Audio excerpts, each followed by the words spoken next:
देश में जुम्मे की नमाज के बाद कई हिस्सों में हिंसा हुई, प्रदर्शन हुआ और उसमें पुलिस के साथ झड़प भी हुई। मजबूरी में उत्तर प्रदेश में और रांची में, जो झारखंड में है, वहां आपने देखा कि किस तरह से झड़प हुई है और पुलिस की गोली से एक दंगाई मारा भी गया है। लेकिन अब इसको लेकर के गृह मंत्रालय बिल्कुल सख्त हो गया है।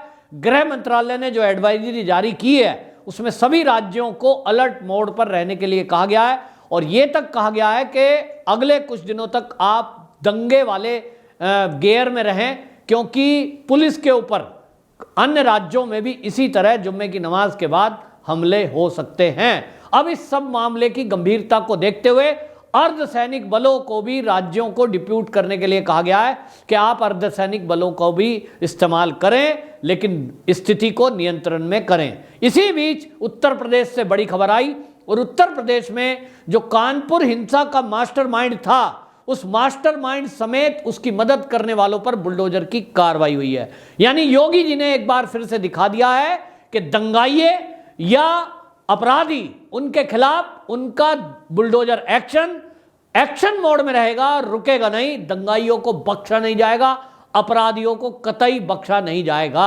आपको बता दें, योगी आदित्यनाथ जी के द्वारा जो एक्शन की कार्रवाई हुई, हालांकि उसमें कानपुर विकास प्राधिकरण, उसने ये कहा है कि अवैध जो बिल्डिंग बनी हुई हैं उनको चिन्हित करके और उनको गिराया जाएगा। बार बार ये कहा गया है केडीए के द्वारा कि कोई भी निर्दोष व्यक्ति है उसके खिलाफ कोई कार्रवाई नहीं की जाएगी और कार्रवाई भी उसके खिलाफ की जाएगी जिसने अवैध निर्माण किया है। इसी में जो हयात जफर है वो और मोहम्मद इश्तियाक, ये दो व्यक्ति मास्टरमाइंड माने जा रहे थे कानपुर दंगे के, जिन्होंने व्हाट्सएप ग्रुप बनाकर अफवाह फैलाई थी, लोगों को इकट्ठा होने के लिए कहा था, लोगों को सड़कों पे आने के लिए कहा था। ऐसे दोनों के घरों पे बुलडोजर चला है और ये कार्रवाई स्वरूप नगर में हुई है, जिसमें हयात जफर का स्वरूप नगर स्थित जो घर है उसको ये बताया गया केडीए के द्वारा, जो कानपुर विकास प्राधिकरण है, कि ये जो मकान है बगैर नक्शा पास कराए बनाया गया था, अनियमितता इसमें बरती गई थी और इसीलिए उस मकान को गिरा दिया गया है। यहां आपको बताएं, इसी बीच में जो कानपुर हिंसा में मास्टरमाइंड लोगों में शामिल था और व्हाट्सएप ग्रुप में शामिल होकर के वो काम कर रहा था, उसका वो है रियाज अहमद। ये रियाज अहमद का एक पेट्रोल पंप बिठूर में ये अवैध रूप से बना रहा था, नक्शा पास नहीं कराया हुआ था और पेट्रोल पंप बनाने के लिए कुछ थोड़ा बहुत निर्माण किया गया था। वहां आधा दर्जन बुलडोजरों ने पहुंच के उसको तहस नहस कर दिया। बाबा जी बिल्कुल बख्शने के मूड में नहीं है और वो इसलिए कि अगला जुम्मा आए उसके पहले जिन्होंने इस जुम्मे ये बवाल किया उनको ये पता लग जाए कि ये उत्तर प्रदेश है, इसमें बवाल करने का मतलब क्या है। अब आप समझिए, बहुत लोग कह रहे हैं कि जुम्मे की नमाज के बाद कुछ लोग नुपुर शर्मा के विरोध में तख्तियां लिए हुए थे, नारे लगा रहे थे और ये कह रहे थे नुपुर शर्मा को जेल भेजो। ये नुपुर शर्मा की नाराजगी के कारण ये प्रदर्शन है। लेकिन मेरा मानना है ये बिल्कुल एक बहाना है, ये तैयारी, क्योंकि जब कानपुर की हिंसा हुई उसी में ये खुलासा हुआ है कि ये जो रियाज है इसकी तैयारी 15 दिन पहले से चल रही थी और इसकी तैयारी में ये 26 तारीख का नुपुर का बयान है, 27 का जुम्मा निकल गया, तब कोई चर्चा नहीं हुई। दूसरी बात, रियाज कोई ऐसा धार्मिक नेता नहीं है, अगर उसको कोई आपत्ति है तो ये बिल्कुल किसी ने उनको ये इजाजत नहीं दी है कि वो लोगों को भड़काए और सड़कों पे उतारे। ये जो किया गया है ये साजिशन किया गया जिसमें पीएफआई का एंगल का खुलासा हुआ है। तो फिर कारण क्या है? कारण है असल में ये 2024 का लोकसभा का चुनाव। मोदी जी को इस बार प्रधानमंत्री नहीं बनने देना है और उसके लिए जो ये विपक्षी पार्टियां हैं, जो चीन है, जो पाकिस्तान है और जो कुछ अदृश्य शक्ति हैं, वो नहीं चाहती कि मोदी दोबारा आए। मोदी यदि दोबारा आ गया तो आज 5 ट्रिलियन इकोनॉमी बनाने का जो लक्ष्य मोदी जी ने रखा है, लगभग उसके करीब मोदी जी पहुंच चुके हैं, यानी हमारा देश पहुंच चुका है। $3.5 ट्रिलियन इकोनॉमी बन चुके हैं, और उसमें उत्तर प्रदेश $1 ट्रिलियन इकोनॉमी बन चुका है। अब उत्तर प्रदेश की अकेले की इतनी सहभागिता, और इसके कारण से बौखलाहट दिखाई दे रही है, मोदी को रोकें तो रोकेंगे कैसे? क्योंकि मोदी जी का जो नारा है 2014 से हम देख रहे हैं, सबका साथ, सबका विकास, सबका विश्वास।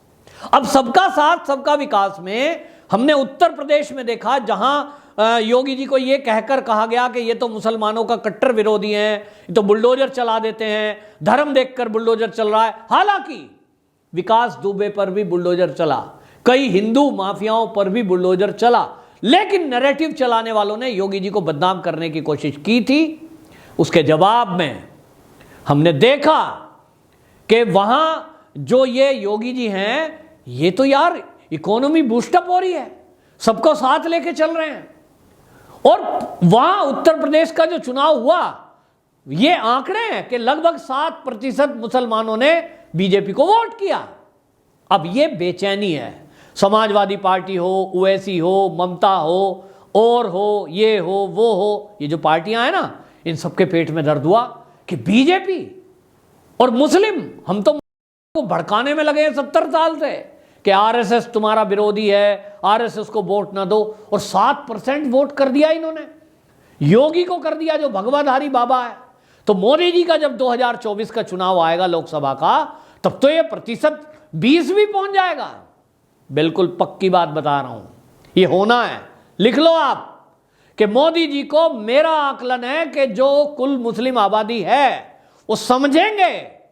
और महिलाओं ने, हमने देखा कि 2019 का चुनाव आया था, मुस्लिम महिलाओं ने बढ़ चढ़ कर बीजेपी को वोट किया था। कारण 3 तलाक। महिलाएं कहती थी, खुद खुले मन से कहती थी मीडिया में भी, कि हमारे लिए एक नरक की जिंदगी थी, जिसके वजह से नारकीय जिंदगी महिलाएं जीने को मजबूर थी, जब बुढ़ापे में किसी को 3 तलाक बोलकर तलाक दे दिया जाता था। गुजारा भत्ता कैसे चले, ये एक विषय था, और इसके लिए उत्पीड़न जारी थी। ये हमें आजादी दिलाई तो मोदी जी ने दिलाई, और इसलिए मोदी जी के पक्ष में आए। अब आप देख लीजिए 2024 का जो चुनाव आएगा, तब तक आते आते मुसलमानों को जो कुल मकान मिलेंगे फ्री में, उसके आंकड़े सामने आएंगे। उज्ज्वला गैस कितनों मुसलमानों को दी, उसके आंकड़े सामने आएंगे। और अभी कॉमन सिविल कोड यानी समान नागरिक संहिता अगर लागू हो गया, तो जो मुस्लिम लड़की की आयु विवाह की अभी तय है, वो सबकी समान हो जाएगी, हिंदू के बराबर। हिंदू की बेटी, मुसलमान की बेटी कोई अलग अलग थोड़ी होती है। इसको लेकर के जब स्थिति में परिवर्तन होगा, तो मेरा आकलन है कि मुस्लिम वोटर लगभग 25% ये जरूर भारतीय जनता पार्टी को वोट करेगा। और इसके कारण से पिछली बार 2014, 2019 ये दोनों रिकॉर्ड टूटने वाले हैं। भारतीय जनता पार्टी को उससे भी ज्यादा सीटें मिलने का अनुमान है, और यही पेट में दर्द है। और इसीलिए केवल ये बहाना है, नुपुर केवल एक बहाना है। इसके पीछे मंदिरों का अभियान चलाया गया था, तब है। आपको याद होगा कि ज्ञानवापी मंदिर को लेकर के जैसे ही वीडियोग्राफी का आदेश कोर्ट ने दिया, तो कई सारे ऐसे लोग बड़बड़ाने लगे। उसमें ओवैसी का पहले बयान आया कि ये विरोध हो रहा है, ये गलत हो रहा है, ये तो 1991 नियम का उल्लंघन है, इस तरह की बातें कही गई।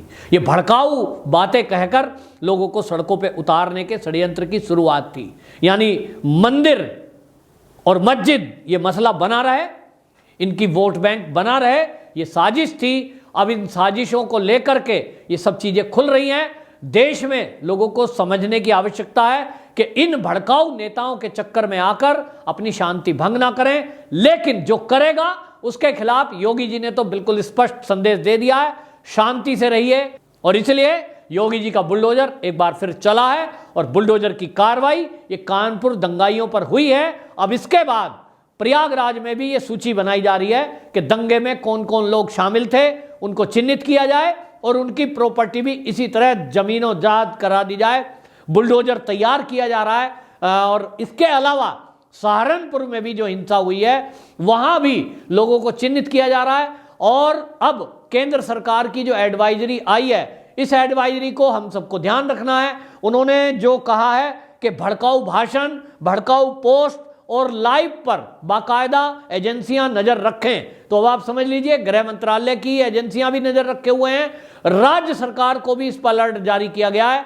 आप कोई भी सोशल मीडिया प्लेटफॉर्म पे हैं, चाहे आप ट्विटर के स्पेस में बैठे हैं, चाहे ट्विटर पे कोई पोस्ट करते हैं, फेसबुक पे कोई पोस्ट करते हैं, आप लाइव आते हैं, चैटिंग करते हैं, याद रखिए कुछ भी ऐसा वर्ड मत बोलिए जिससे दो धर्मों के बीच, दो लोगों के बीच वैमनस्य हो, मनमुटाव हो, किसी की ईश निंदा होती हो। इन वर्डों से बचें, वरना ये जान लीजिए आपके ऊपर नजर है, तुरंत एफआईआर होकर आपको जेल में डाल दिया जाएगा। फिर ये मत कहना कि साहब हमने तो भाजपा को वोट दिया था, मुझे पुलिस क्यों पकड़ रही है। क्योंकि बयान वीरों से बचना चाहिए, करना कुछ है नहीं, और सोशल मीडिया पे बैठकर केवल वैमनस्य फैलाने से होता कुछ नहीं है।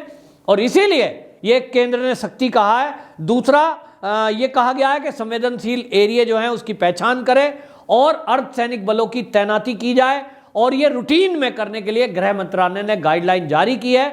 इस पर पूरे देश में अब अलर्ट है, और ये माना जा रहा है कि अगला जुम्मा जब आएगा तो अगली बार ये जो दंगे की चीजें हुई हैं सामने, ये नहीं दोहराई जाएंगी। सरकार इसके ऊपर सख्त है, और योगी जी का बुलडोजर एक बार फिर एक्शन में है। वंदे मातरम।